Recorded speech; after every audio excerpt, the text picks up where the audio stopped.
Yeah, I don't think he kind of backed off. He completely backed down.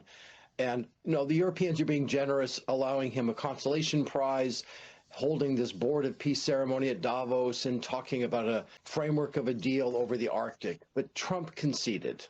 Everyone understands that Trump lost, that he backed down. And he did so because the Europeans finally stood up for themselves. And instead of seeking to conciliate or make side deals, they stood united. They threatened their own counter tariffs. They aimed them at red states. They had the trade bazooka ready to go. And Trump got scared, right? The bond markets, the stock market started to tank, and he backed down.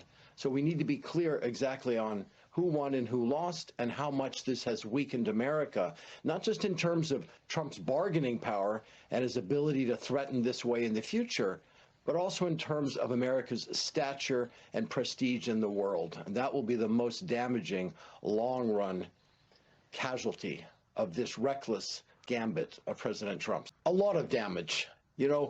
I would say over the past year of the second Trump administration, they've gone from shock, then dismay, and now it's really just open disgust. Right? Trump stood there for an hour and harangued the leaders of the world with insults, with threats, with grievances and falsehoods, as if he were addressing a MAGA rally at home.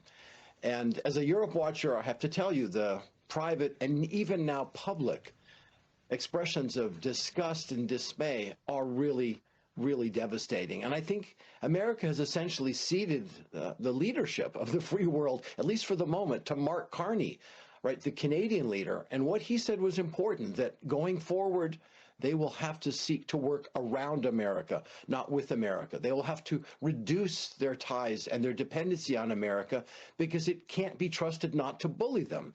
And that, therefore, Canada and Europe are both building up their ties with Latin America, with China, to work around us more than with us. It's hard to say how lasting the damage will be. For the moment, it seems like a really tectonic shift.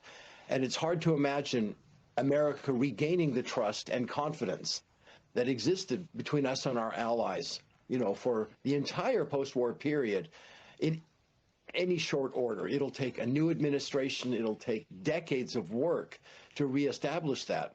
So Trump's personal prestige has taken a big hit, and America's as well. It's hard to predict the details, but I think at least a decade of repair before we get back anywhere near the level of trust we've enjoyed in preceding decades.